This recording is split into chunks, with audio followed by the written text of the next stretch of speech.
Thank you, President Irvin, and thank you, Brother West, and thank you, Bill Erdmans, and all my friends, my wife Sarah, and all of you that came out tonight. It's a real joy and honor to share this moment together. In Revelation, chapter 21, verse 2, it says, "And I saw the holy city, the new Jerusalem, coming down out of heaven from God, prepared as a bride adorned for her husband." So this eschatological image of the city of God coming from heaven really catalyzed my Southern evangelical imagination. But as I wake up every morning and pray the Lord's Prayer, "Thy kingdom come on earth as it is in heaven," my question is, how can we work for a new New York City, a just and sustainable city in light of the coming city of God? Sarah and I moved to New York City 2 weeks before 9/11. And on that day, I was supposed to be working for Fidelity Investments down the World Financial Center.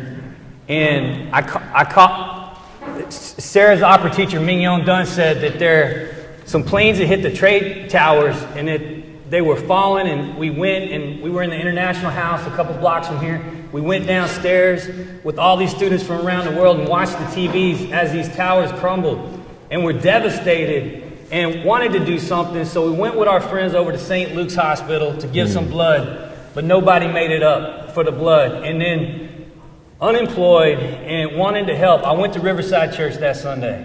And Dr. Forbes said, "Do we have anybody who will go down and serve on Ground Zero?" I raised my hand. We met after church, and that next day we gathered early in the morning and went down on the subway to Ground Zero. Several stops were out of commission, and we had to walk. And then going into that dust of death was where I had this very deep experience of grief for the death of my fellow humans, and wanting to know why, and wanting to know how we can end the violence, how we can work for peace, how we can work for justice. So that really was an inspirational moment for me. And the person whose words kept coming into my prophetic imagination, like the cadence of the Mississippi River, was Dr. Martin Luther King Jr. And I was especially inspired by his speech at Riverside Church, April 4th, 1967, where he said the American empire is struggling with these three sins: racism, materialism, and militarism. And until we address those sins, we're not going to achieve democracy. And so that's when I began to hunker down and begin to imagine what would it look like to work for a just city.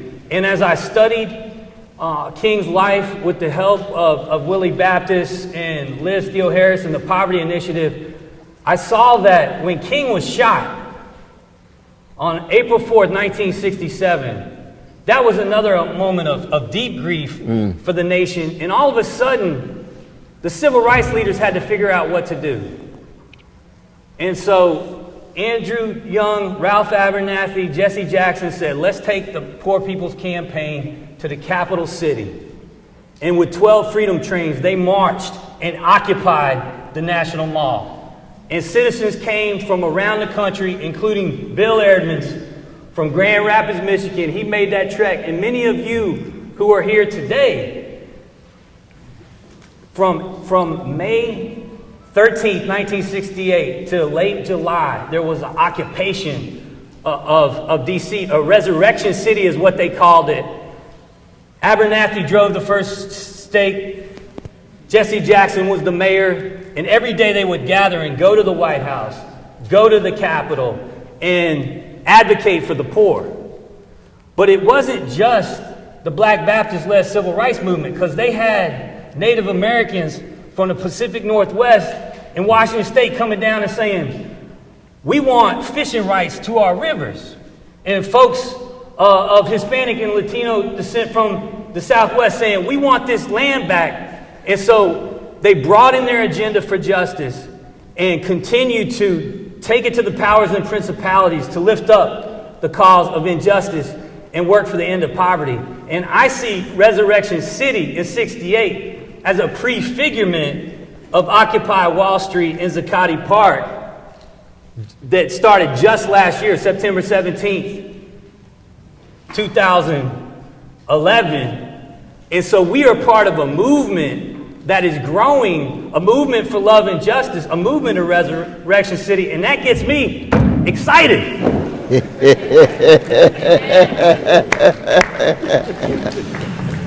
I love your excitement too, brother, but it's not just a fire, but it's a holy fire, and that makes all the difference for me. You keep love at the center of it. I want to just begin by saluting New York Theological Seminary at Micah Institute.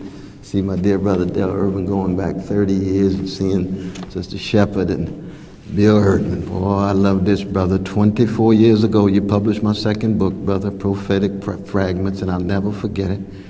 And it's just a blessing to set eyes on you. Thank each and every one of you for coming out. I told Brother Peter, I said, I would just be blessed and humbled to be a part of this conversation, because we need to keep alive the prophetic tradition and the culture of superficial spectacle where everybody's up for sale and everything is up for sale. And what I love about this brother is he is for real. He is for real. And by for real, what I mean is somebody who's willing to tell the truth and pay a price, bear a burden, cut against the grain, regardless of consequences. What Jane Austen called constancy, or what I call integrity, not perfection, but integrity. His text begins with a note of piety, and I believe profoundly in mature piety, which is an acknowledgement of the sources of good in your life and the debts you owe to those who came before. He invokes Brother Samuel and Sister Ann, his parents, and I want to acknowledge them. Amen. From beloved Vicksburg, Mississippi. And that for me is always a crucial sign, because you can talk about God, you can talk about mama, you can talk about daddy, you can talk about your friends, you can talk about certain voices from the dead, be it Coltrane or be it Nina Simone or even a white blues man, Bruce Springsteen, somebody who's made a difference in your life. So that piety is very real, and it's inseparable from what I call the hermeneutical humility, which is an acknowledgement of your fallenness, an acknowledgement of your fallibility in your quest to keep alive this prophetic tradition. So there's not a moment of arrogance in the text. That's rare these days among academicians who are so obsessed with their careers and gaining access to high visibility that they lose sight of the larger truth that ought to humble each and every one of us, so we preserve our sense of awe and wonder and curiosity as we make our hints and guesses and gestures in the darkness, keeping alive the focus on the precious and priceless poor and working people, not just in New York, but in every city around the nation. And so when he's talking about Resurrection City, he's talking about a consecrated tradition that begins on the chocolate side of town. It begins with a black people who are terrorized, traumatized, and stigmatized, but still mustered the courage to love others, even loving their enemies, but knowing if you're going to actually deny yourself and pick up your cross and follow Jesus, you're going to have enemies who want to crush you. We got too many folk who want to do everything but have enemies. And I believe in loving my enemies. I'm a Christian. And I know I can't do it on my own. But I tell my enemies, come and get it. Because I'm on the love train. Come on. I'm on the love train. This brother's on the love train. And we need folk who love justice enough, love their neighbor enough, love truth enough, and love your enemies enough to bear witness, so that theology is not just a discourse, but it's a moment in the way of life, and that's what it means to be a jazz man, a jazz woman. When Coltrane not just plays the love supreme, but the Father, Son, and Holy Ghost, in the first moment in that 5 suite of meditations that he did in November 1965. I see Brother Phelps there. Love you, brother. Been to jail together, so I got the point of it. That he's putting his whole self on the line, but It's tremendous discipline. It's a mastery of craft that allows him to be improvisational. So to invoke the tradition of jazz, consecrated by the people who decided to pursue a love supreme given institutionalized hate coming at you for over 400 years. That's serious business. Serious business. And to have my blues brother from the vanilla side of town on that love train, love of truth, justice, neighbor, and enemy, means much to me, and that's why this is just a moment. We plan to do much work together. He's kind enough actually even to sit in on my classes on providing tremendous insight to students at Union Theological Seminary. We love your voice and your presence at Union just because you choose to do so. And that's a tremendous act of both love and support for me. And so I guess I should end with a question, but I got kind of carried away myself.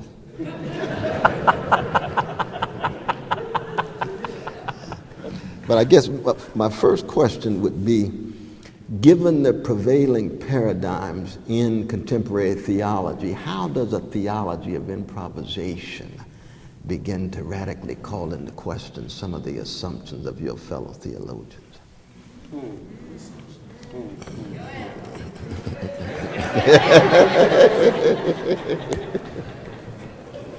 Well, thank you, Brother West, for a fastball across the plate. Oh, Lord, yeah. So, I grew up down in Vicksburg, Mississippi, and I do want to make a shout out to Sam and Ann Heltzel. And I just wonder why, as a white boy from Vicksburg, did it take playing football and going to blues festivals to have that deep friendship and fellowship with my African-American sisters and brothers. And in Vicksburg, Mississippi, many of you have been there. If you've gone on that going home trip, stand up. All right. See, many of these folks have been back down to my home, and I love all y'all. And so I grew up in a town where the white folks had everything, the black folks had nothing, and that was a crying shame, and it was the blues music that really told that story. Because it's through the blues and jazz that African American folks have told their story of suffering. And I'm asking the question, okay, what would it look like to reimagine Christian theology today from the prophetic black Christian underside of a white, patriarchal, Euro-American modernity? And we got to listen to the blues. So when B.B. King sits up with Sweet Lucille and says, everybody wants to know why I sing the blues, you know I've been around a long, long time. I've really paid my dues. That he's conveying some feeling of suffering. The thing about Vicksburg, it's the southern tip of the Mississippi Delta that runs up to Memphis. And that's the heart of darkness in America, because that was where the worst forms of slavery were rooted. And until we bust up those demonic strongholds in the Mississippi Delta, we are not going to be liberated in the nation. And that's what the Poor People Campaign understand. It came out of Marks, Mississippi. So that is a key piece of that. But I also look, with that blue note, I want to look to jazz and Brother Train to help us move ahead on that love train. So as I try to reimagine Christian theology today, what I write on page 13 is, now is the time for Christianity to live into a jazz-like improvisational future. Traditionally, theology has been most often written in the style of Western classical music. It often sounds like a baritone soloist with a symphony orchestra behind him, reinstating the Western civilization project and its racist and patriarchal underpinnings. In contrast, prophetic intercultural Christian theology today increasingly has the freedom sounds of jazz. So I went to school in Chicago, went up the river, and then came to New York and started going to, instead of blues festivals, jazz clubs. Like Small's Jazz Club in the Village, with my friend Yosef Surratt, Sekou, Reverend Sekou, Millard, Southern, and Larry Perry, and listening to jazz music, because while blues is talking about the pain of the past, jazz looks forward and with improvisation. And so I think improvisation is the key principle, both hermeneutically and epistemically, for moving theology ahead today. Yeah.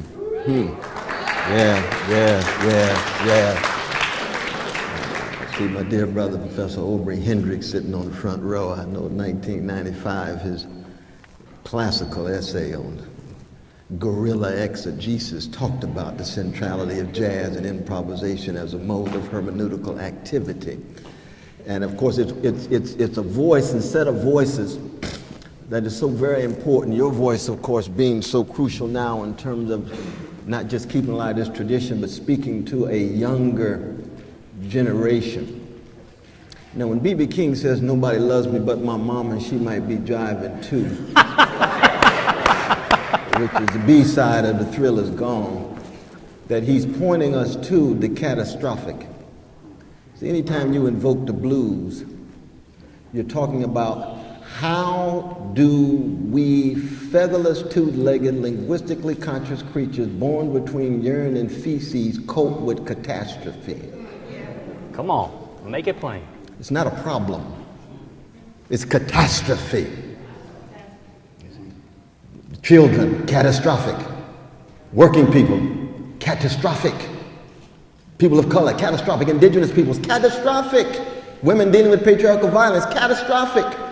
You can tame it, domesticate it, sterilize it, sanitize it, and call it a problem. That's the American mainstream tradition. We got a problem. Civil War was not wrestling with a problem. It was wrestling with a catastrophe and produced a war-like catastrophe with 750 precious human beings of all colors killed. So if we're talking about ways in which Resurrection City, those of us who have the audacity to be Christians, pilgrims passing through space and time with our eye on the kingdom, and yet trying to keep alive these fragile temporal experiments in democracy, trying to keep track of the catastrophic. And how does B.B. King sing about the catastrophic? With a smile on his face, with sophisticated style, and a little help from Lucille. How do you keep that alive, that love and justice alive? Brother Martin used to say, justice is what love looks like in public, but Niebuhr reminds us any justice that's only justice soon degenerates into something less than justice. Justice must be rescued by something deeper than justice, namely love. And love is a non-market value in a market-driven society. And in this market-driven society, who wants to take a risk and bank your life on a non-market value when everybody's concerned about the 11th commandment, thou shalt not get caught? Survival of the slickest. And I'm not just talking about Wall Street, but we could start there with corporate criminality. Or we can talk about drones dropping bombs on innocent people, imperial criminality. We need frank speech. We need plain speech. We need fearless speech. We need unintimidated speech, because all the world can do to a pilgrim is to bring to a close their temporal span, but never the tradition that they represent. That's what this text is about, keeping alive that prophetic tradition that learned from a people in wrestling with the catastrophic at their best, at our best, refused to hate, refused to opt for revenge, still opt for love and justice, even when it looked as if they had the chance of a snowball in hell. They did it because it was right and it was just and it was moral and wanted a higher spiritual ground, even if at the moment you are defeated. And we have been defeated in the last 30 years with the class war against poor and working people. Right. Momentary defeat. Trade union movement, defeat. Black poor, defeat. Red poor, defeat. Black upper class, Up black middle class, not defeat. Concessions. Nothing wrong with concessions, but don't confuse the concessions with the reality going on at the base, prison industrial complex, dilapidated housing, depression-like levels of unemployment and underemployment, disgraceful school systems, privatized more and more and more. That's the realities, so easily hidden and concealed. Resurrection City is, let's open it up. Keep the love at the center. Focus on the catastrophe.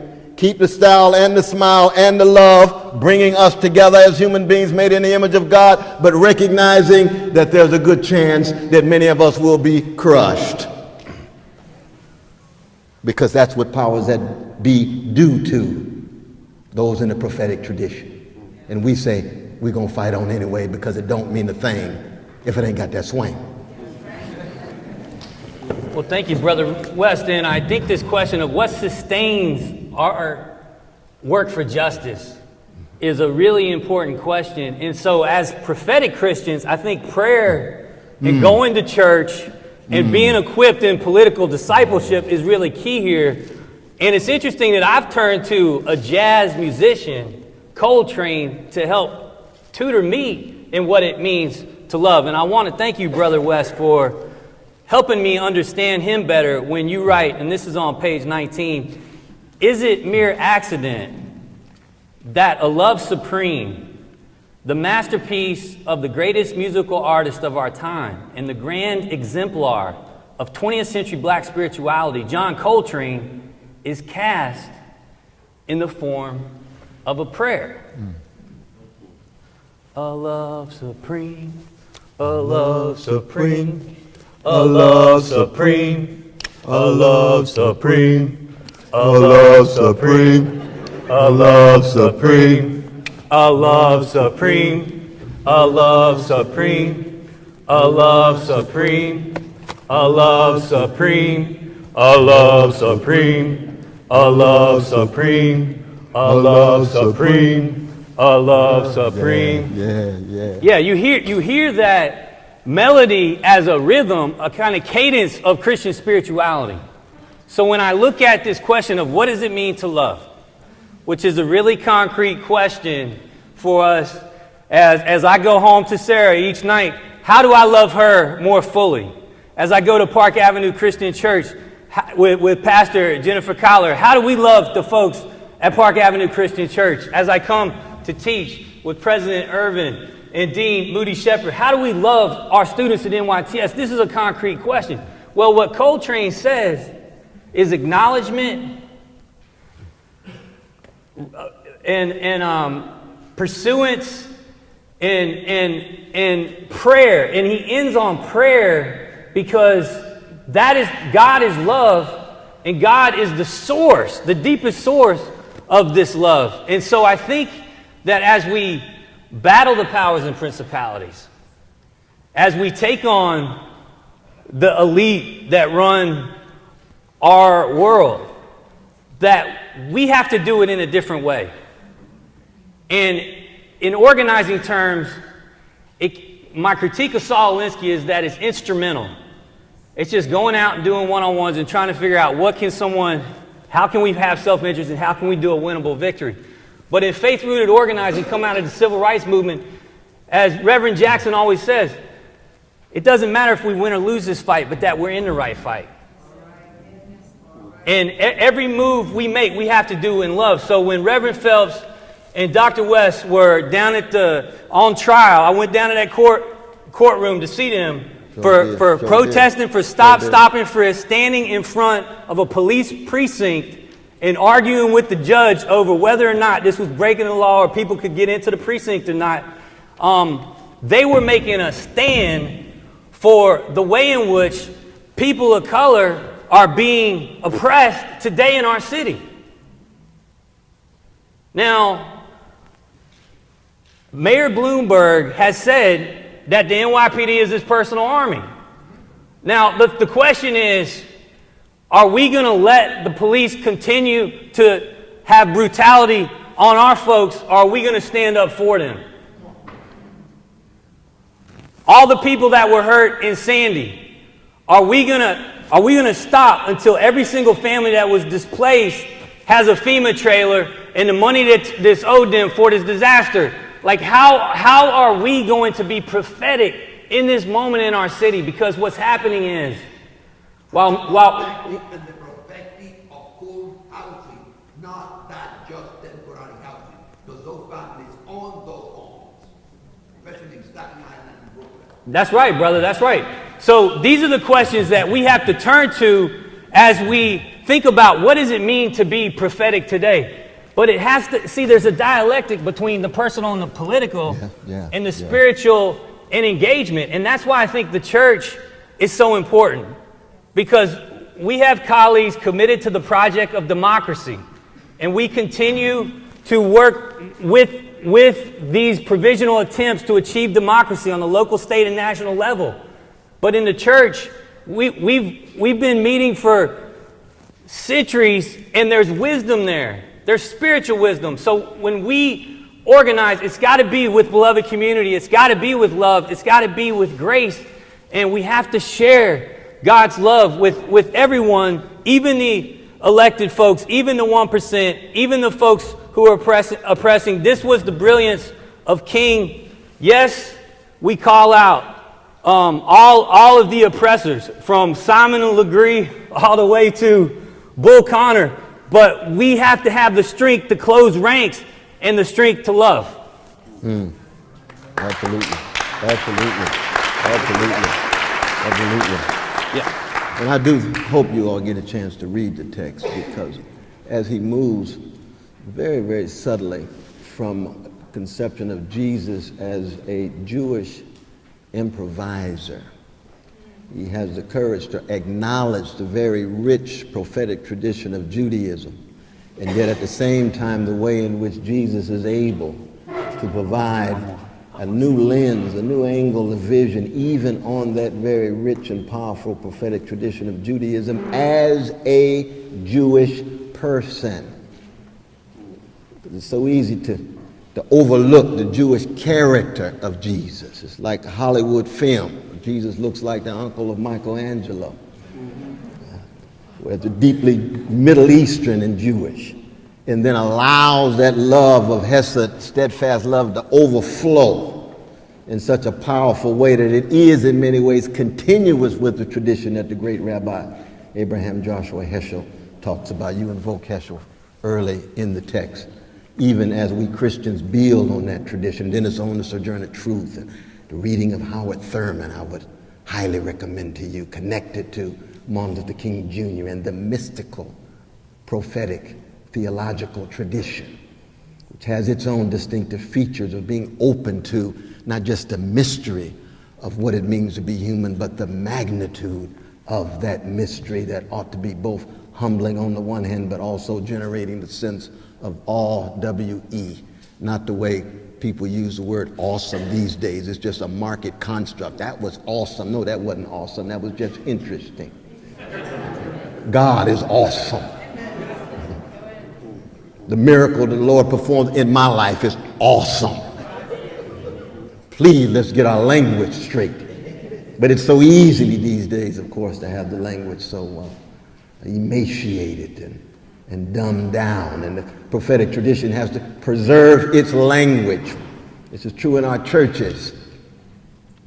Our sacred songs become just sites of stimulation of praise teams that lose sight of the deep blood, sweat, and tear-soaked character of what went into the making of those songs. It's not just superficial entertainment. This is grandmama's blood, sweat, and tears. Don't play with it. You wouldn't be here if she didn't go through what she went through. Don't forget it. Remember. So when you come to the table of communion, you are remembering something that's been radically dismembered. That's right. Like the community from which you come, like the schools that produced you, like the love that sustained you. That's what the prophetic tradition at its deepest level.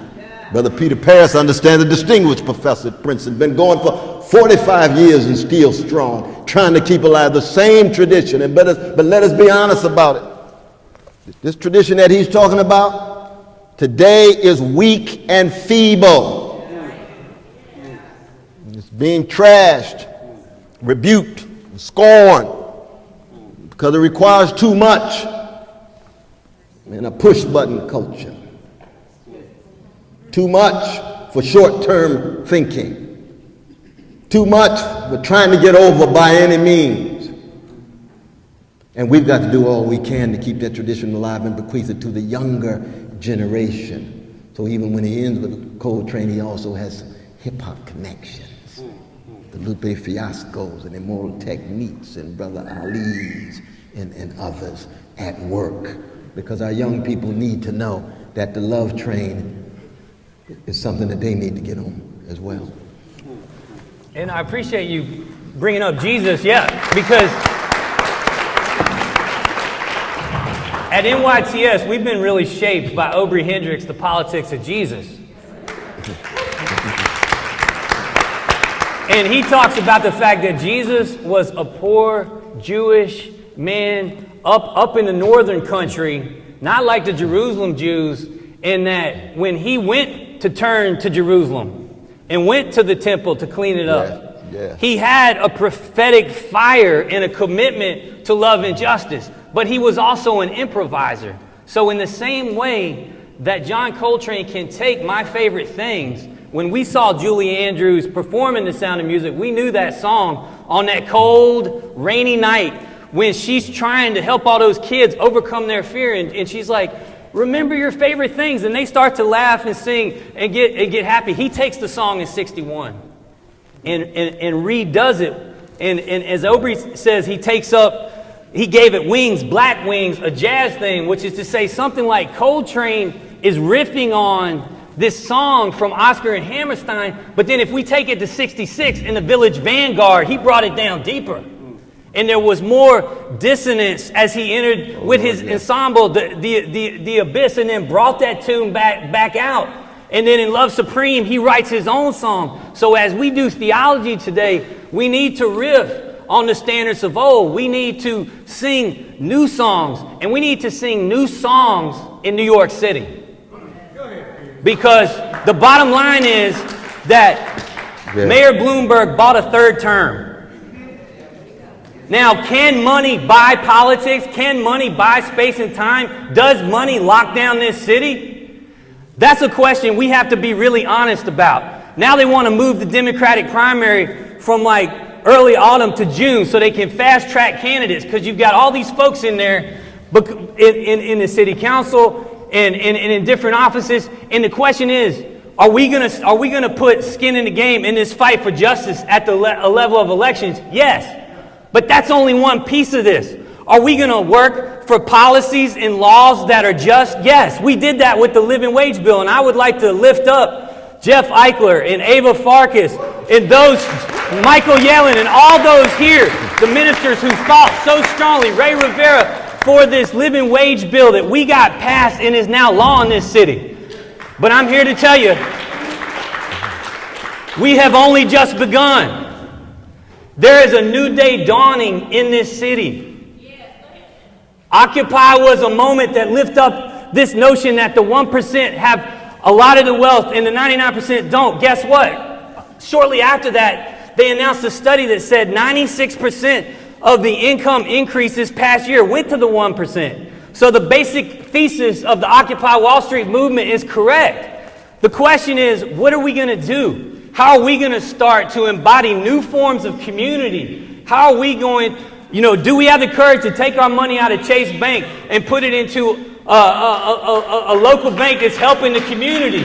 When are we going to start making these prophetic changes? And that's exciting. We're organizing car wash workers to form unions and to basically affirm their justice. And a lot of things are happening. There's signs of hope all over. But we're only going to see change if each of us work together. Whether we're in the unions or community groups or churches, mosques, and synagogues, we have to pull together at this moment and continue to fight for love, continue to fight for justice, and continue to fight for God's shalom! Indeed, indeed. Indeed, indeed. microphones. 2 people are going to come grab them. We're going to walk around and give you a chance. Keep your questions short. That's strong, bro. Please, keep your questions short. Make sure they're questions.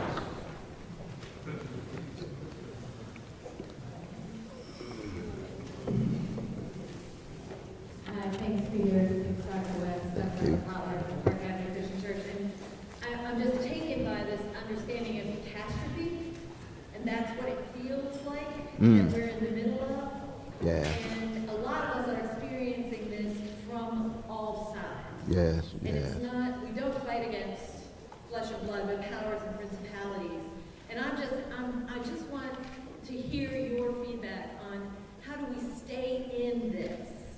How do we fight the battles that we're fighting on so many fronts and hold together our solidarity with one another? And how do we allow and do we integrate this understanding of theology in the prophetic work that we do? Wow, that's a deep question. I think that there's no accident that there's no such thing as a jazz prodigy. It's a contradiction in terms. Because the music itself requires an adult-like sensibility that looks catastrophe in the face and forges a moral fortitude and spiritual strength and determination. Which is to say, to be a blues person or a jazz person is to be a long-distance runner that brings together the 3 dimensions of time, past, present, and future. That's why the Sankofa bird is so very important. And that's why to turn to the past that allowed the best of it to constitute when at your back is a precondition for the long run. We have to be marathoners, as it were.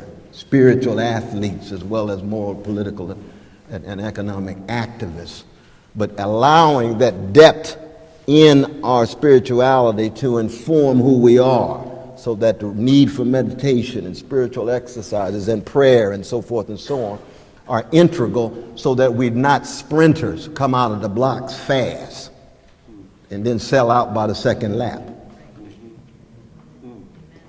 And that's what the powers that be understand very, very well. You know, it's no accident that Love Supreme was recorded December the 9th, 1964, at the very moment that Martin Luther King Jr. was receiving the Nobel Peace Prize in Oslo. Love Supreme, the Love Titan, but not 2 individuals, but representing one of the greatest traditions ever produced in the modern world, which was Negroes loving themselves, having no fear, loving others, and refusing to be niggerized. Come on now. Refusing to be intimidated. Refusing to be so scared that they don't straighten their backs up. Because you can't love if you don't straighten your back up.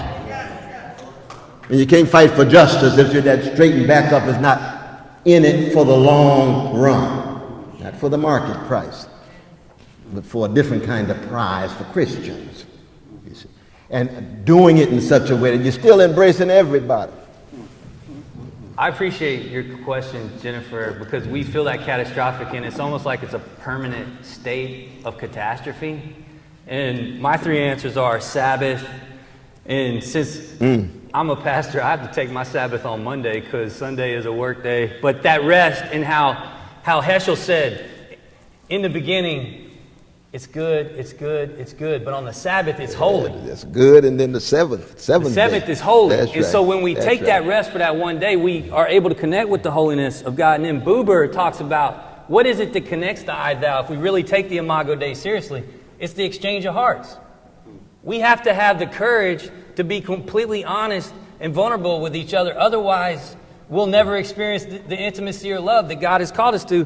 And then finally, we got to go down by the riverside. And when I say down by the riverside, we have to go down by the brush arbors into blues bars, jazz clubs, and coffee shops.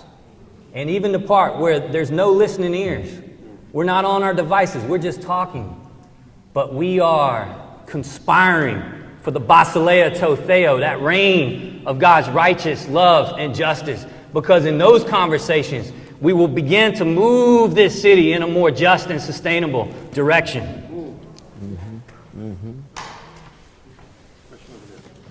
The question over there. Hi, my name is Bruce. I'm a student at Union Seminary. And, honestly, my heart is kind of racing right now as I even try to formulate this question. Because, I'm sitting here listening to this talk, and Peter, I just want to say to you, you've been such a blessing in my life, and really feel great love for you. And Dr. West, you don't know me really, but I was so moved by your convocation address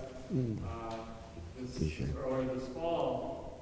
But I just have to say, I've been sitting here and writing in my journal here and thinking that I just wanted to bring up that I don't know how to say this articulately, and I don't want it to be about my ego and me at all. But I just want to gently put it out there that there are human beings sleeping in our doorways, in this seminary, in this neighborhood.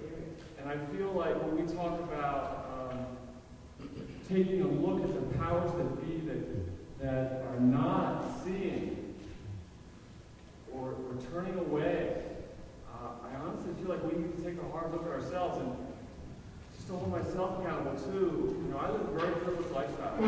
I'm living in a nice apartment in union housing, and frankly, I'm not doing as much as I can to help these people that literally sleep in our doorways. But I'll tell you, it's been an uphill battle trying to get some things moving. And Peter, I think you know what I'm talking about, and I appreciate your support. Yeah, and I think, Drew, you've done more than anybody that I know to try to organize folks. I'm not looking for, I'm sitting here thinking, I'm not looking for any praise, none of it. What I'm saying, though, is I just want to bring it to the attention of the people in this community that there's another, not a jazz singer, but a person who I love so much, a reggae singer by the name of Bob Marley, who once said, so much has been said, so little's been done. So I want to say that when I think of all the brain power, heart power, and God consciousness in this area, JTS, UTS, NYTS, on and on, I think it's just not true to say that the best we can do is to allow human beings to sleep in our doorways. I'm not saying I don't know what the solution is, but I'm just saying it's not true to say that the best we can do is to allow them to sleep in our doorways. So what Brother Drew is saying is that as we speak tonight, homeless will be sleeping in the God box right around there on the doorways to the God box, to Riverside Church, to Union Theological Seminary. And it's fine for us to come here and have a nice conversation in a warm room about what it means to be prophetic today in Resurrection City. But what are we doing about the homeless folks that are going to spend the night in a freezing cold night with snow and don't have a place to stay? And what Drew has done is he's connected, his prayer and his call is connected to the real prayer and call of homeless people in this city. And that's like his charism and his ministry. And the question is, are we in Morningside Heights, are we going to listen to that? Or are we going to walk by that? That's the question that he's posing to us. And these are the questions that keep coming at us. And it's a new time for organic intellectuals. It's a new time for us to use our intellectual firepower and heart strength to begin to come up with creative new ways of housing the homeless, of feeding the hungry, of binding up the brokenhearted, of setting prisoners free. Like we have to improvise now in order to fulfill our prophetic destiny. We have a question over here. Good evening. Thank you, gentlemen, for the prophetic word. I believe God is with you. My name is Glenn Point. My question was similar relative to the question that was there across the room before I even heard his question, or his statements rather. I didn't hear the question, but my question is, the book says, the poor you shall always have with you. So I'm wondering, if Does anybody here, and I've heard answers, but up on the panel, give me a proposal that can be put to the community where they, even though the poor will help with us, but the poor will be also poor in spirit. Meaning not just from the outside of us, but them helping us from the inside out, to help them get out of the box. But I also was in the box. That is my question. What do you propose? Therefore, making the prophetic word come true and making it Resurrection City. How do we propose to help those that can't come out of our poor in spirit? That is my question. No, it's a powerful question. It's a powerful question. I don't think there's just one proposal, though, brother. Yes, sir. I love your spirit. I love the spirit of Brother Drew. It's that sense of urgency vis-a-vis a catastrophe. I think on the one hand, there is the individual level. How do we use our time, resources, and energy in one life? And you have to make a choice. That's an individual choice. No one can make that choice but you. You got to answer that in the dark precincts of your own soul. The second one is a collective response. What kind of truth told and movements, collective action can take place so that given all the individual efforts, we can have the kind of structural transformations that we don't have as many precious and priceless folks sleeping on the street. Because you can have all the good people in New York City taking care of precious and priceless folk on the street, but the system keeps producing them anyway. And that's the difference between precious charitable work and precious justice work. We need both. We need both. Now, in terms of proposal, we've talked about this, and Brother Tavis and I in our book, The Rich and the Rest of Us, a Poverty Manifesto, the last chapter lays out 12 different proposals as to how to deal with it. It could be investments in employment, jobs with a living wage. It could be quality education, so that Brother Jamal and Sister Letitia on the job has the same kind of quality education as the precious white brothers and sisters in the vanilla suburbs up near Westchester. It's the kind of transformation of Wall Street. Billions of dollars made in the shadow bank system. Billions of no productive value whatsoever. And yet all the criminality and not one go to jail. Jamal get caught with a crack bag, going to jail for 7 years immediately.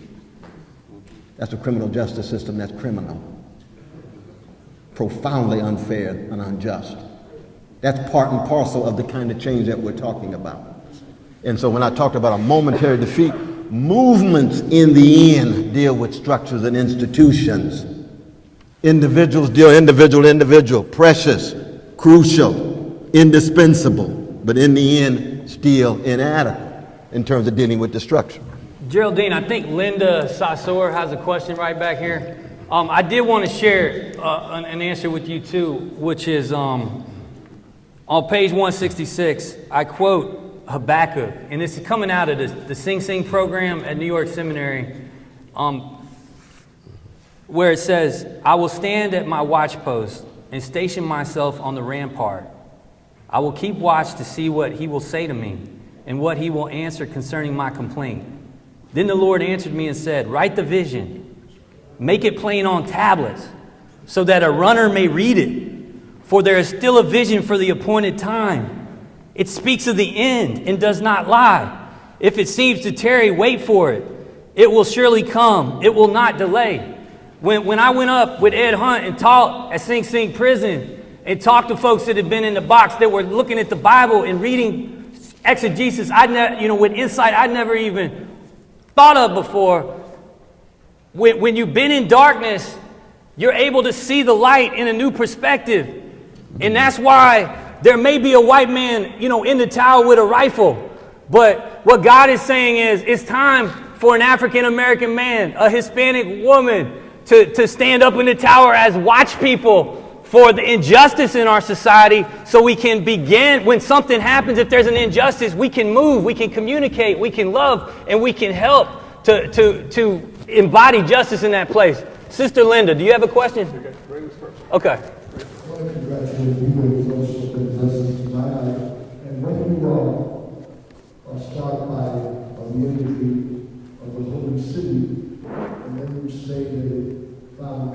expression in Resurrection City in the Poor People's Campaign.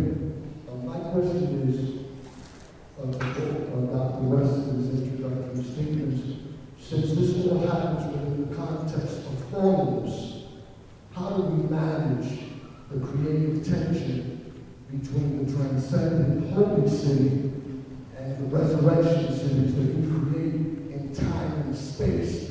Because those happen. We can't romanticize those. Those happen within the context of holiness. So how do you suggest that those of us that are practitioners manage that creative tension?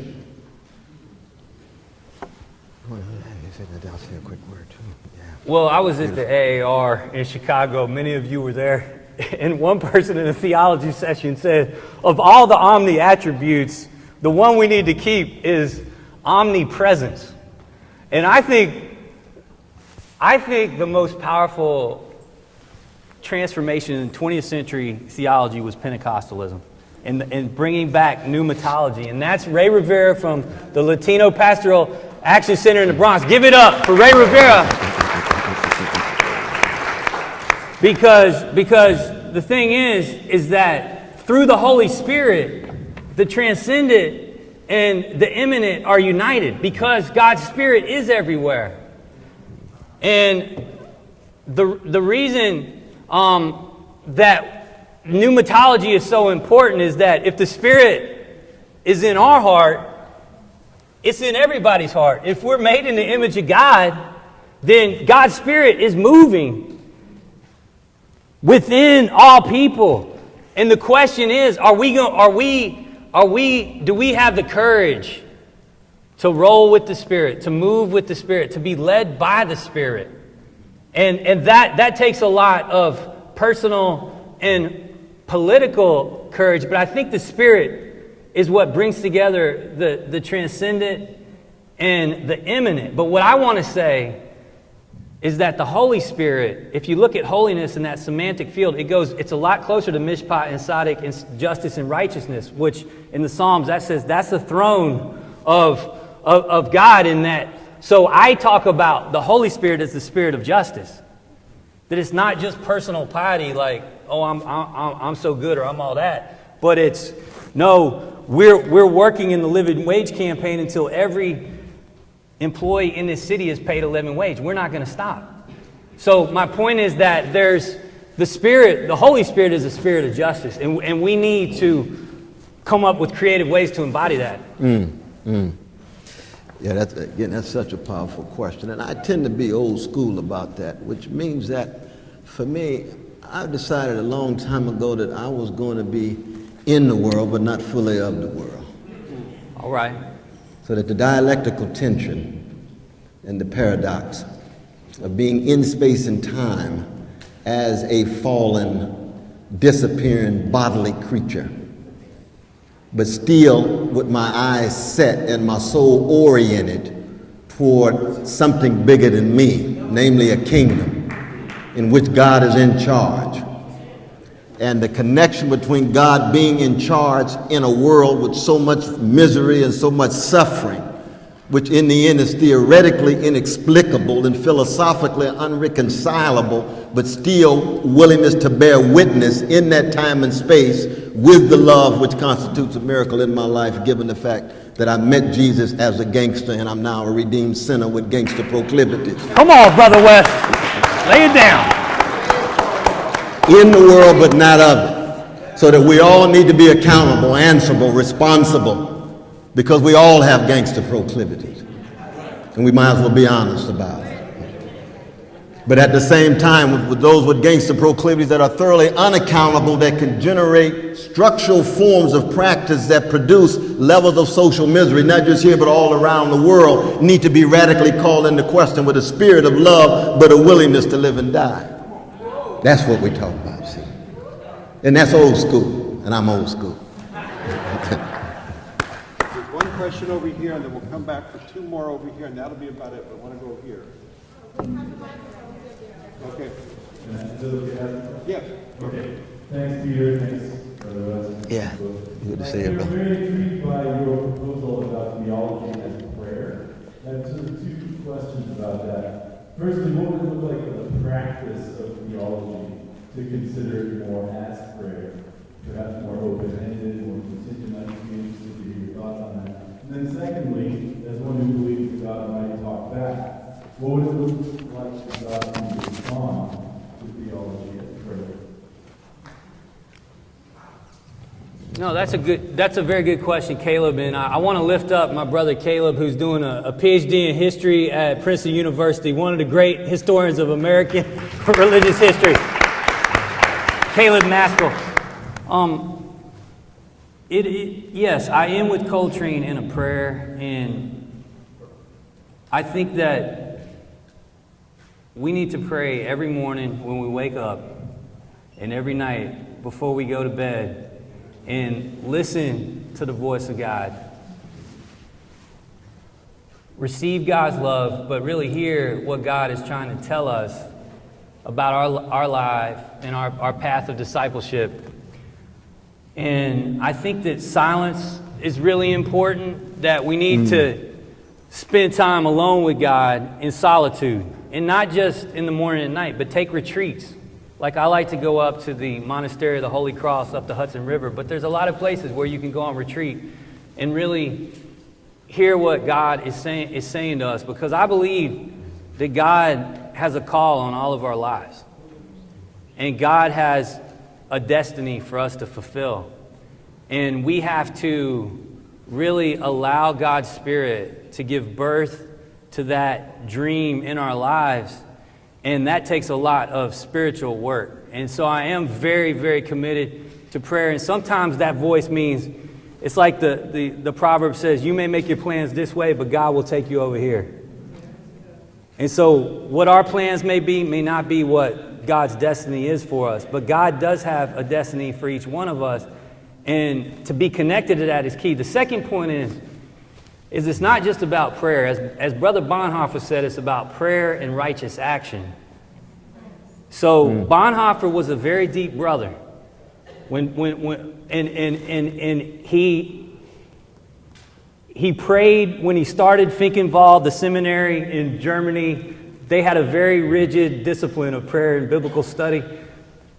But he also had prophetic courage. When he talks about putting a spike in the wheel of Hitler and the Nazi regime, he was not scared to die. That his life becomes a prayer. That's right. Because this whole tradition of ascetic prayer out of the early Christian mothers and fathers really has to do with a spirit of martyrdom. And as Al Rabbitoh says at Princeton in Slave Religion, that the real spirit of martyrdom was brought over by enslaved Africans who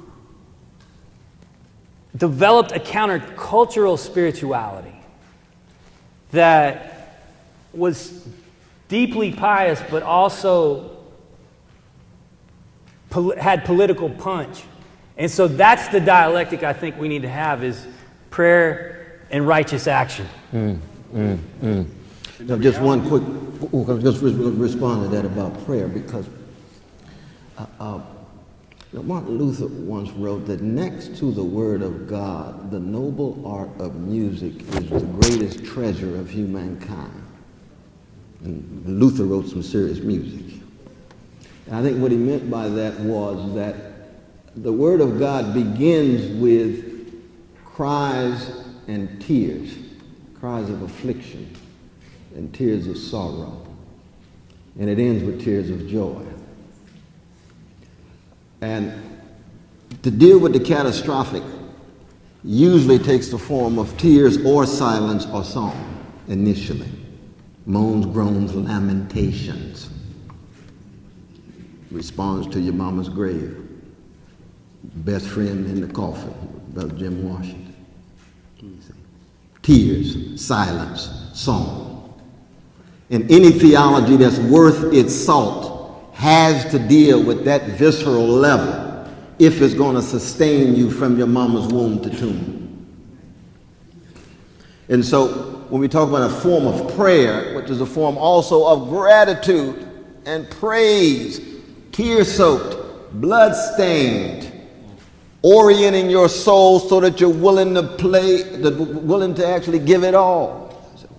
So that's the connection to the blues. That's the connection to jazz. That's the connection to music. Now, I do want to put in a positive word to classical music, was I think Beethoven's Opus 131, the great string quartet, is worth including in this tradition.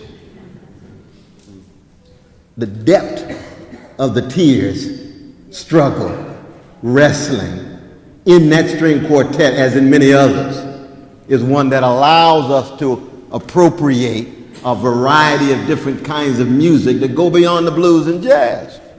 And that's very important because it's a human thing to deal with the catastrophic in this way. But the implication, I think, is that it allows us to recognize that what Samuel Beckett called the mess, it's not going to be theoretically coherent or logically consistent. It's going to be messy and funky, just like the blood at the bottom of the cross. We're facing the realities of time more than space. We have a question in the back first, and it's going to be short, and then Dr. Aubrey Hendricks will get the last. We'll end it. Okay, that's cool. Thank you. So my name is Linda, and I'm very personally honored to be here. I'm very moved by the words, prayer, righteous action, love, and we talk about straightening back first to love yourself, but also straightening back to love others. That's right. To do right. And my question is, how do you find that moral courage and love to love those that are not from your faith? And to stand up, for example, in New York City and say it is wrong for NYPD to go into mosques, to infiltrate, and to terrorize communities based on faith. And we are Christian sisters and brothers, and our Jewish sisters and brothers who stand up and be prophetic for us, for their sisters and brothers in faith. So I wanted to see where people can find that love and moral courage in the deepest of them for people who follow God and love God, but might not believe in the same things that people in Christian faith do. So I'd love to hear more about that moral courage and prophetic action. I mean, any Christian who loves only Christians needs to go back to the cross. Turn the Kool-Aid into the blood. You see. And this is true wherever we are, whatever the context is. If it's in the Middle East and you see the precious children being killed by bombs, you say, no, I am a Palestinian child and I'm willing to speak that truth in the face of a vicious Israeli occupation. It could be a Jewish child killed by the bombs of Hamas.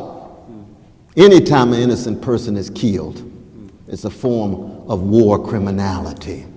If the U.S. government is dropping bombs on innocent folk in Pakistan, that's a war crime. We need to be honest about it. I was glad to see Dorothy Day acknowledged on the front page of the New York Times, even by our dear conservative Catholic brother. Because Dorothy Day would tell that truth about the criminality of killing innocent people, no matter who it is, which side, and so forth. And so when you say we want more Christians to love our Muslim brothers and sisters, Islamic brothers and sisters, Buddhist brothers and sisters, atheist, agnostic, polytheistic, whatever, that's what the Christian gospel is all about.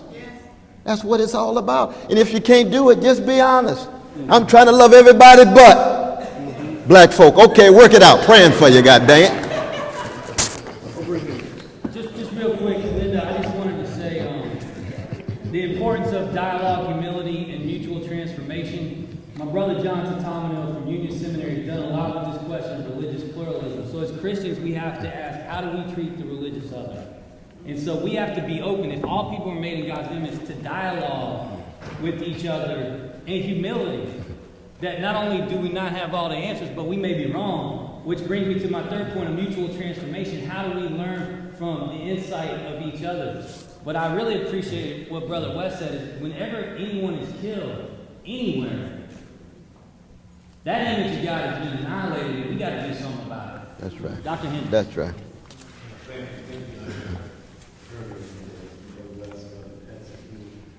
Sure, very proud of the movement.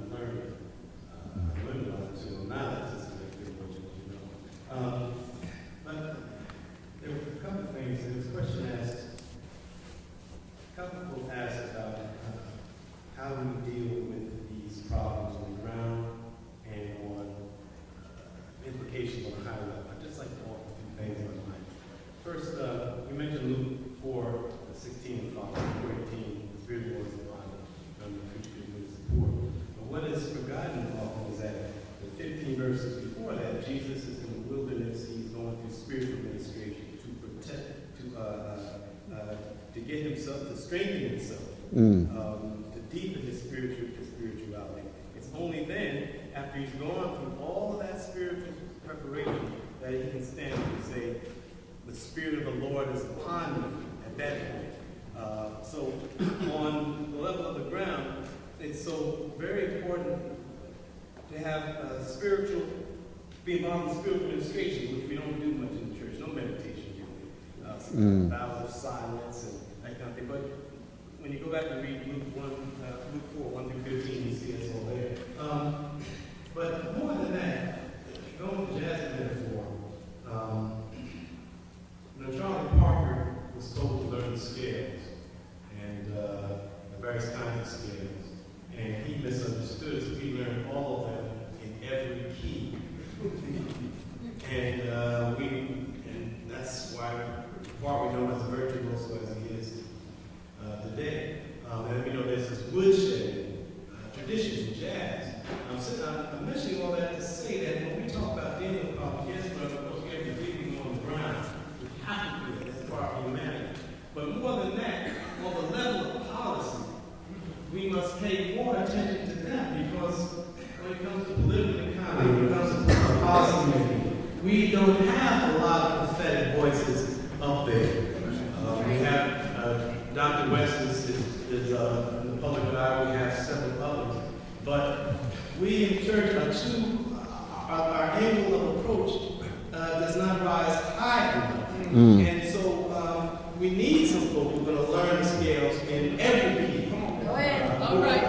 We're going to work really hard to understand how the system works.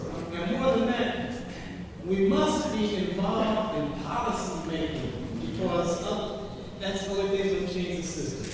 And if we can't do it ourselves, then we support those who do it. That means that on the ground in churches, when you have, for instance, we have the announcement period, you might, in addition to announcing the events there, we might just announce the kinds of policies we should be concerned about, or we should write to our representatives for. So, I mean, we have to work it on all those levels, I think. Right. I think that metaphor of jazz that you use really allows us to see the clarity of that. So I want to thank you all, because this is just giving me all kinds of food for thought. Thank you.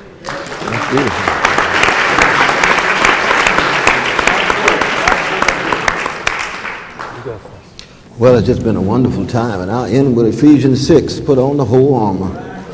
Every form of weaponry, spiritual, political, social, economic, keeping the love at the center and knowing that no one of us going to save the world. We're just trying to make it a little better than we found it, because we're part of a tradition, that we are who we are because somebody loved us, and we want to keep that love flowing. And it means then we got our insiders, we support the insiders with integrity. We got outsiders, we support the outsiders with integrity. Social movements are required. We need politicians who are willing to be accountable, but at the same time, we're willing to tell the truth when it hurts.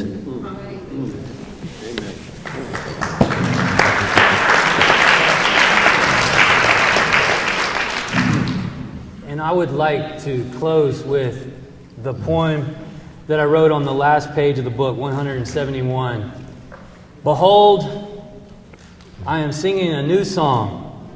It rings forth from the heavens. Can you hear it? See, I am coming soon. Watch and wait.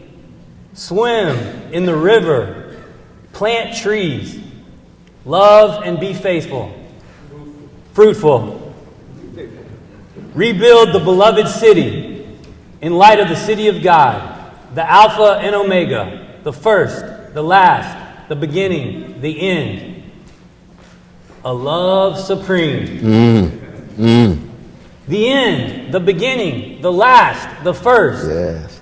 Omega and Alpha in the light of God's city. Beloved, rebuild. Be fruitful and love. Eat of the tree, drink of the water, wait, watch, see, I am coming soon.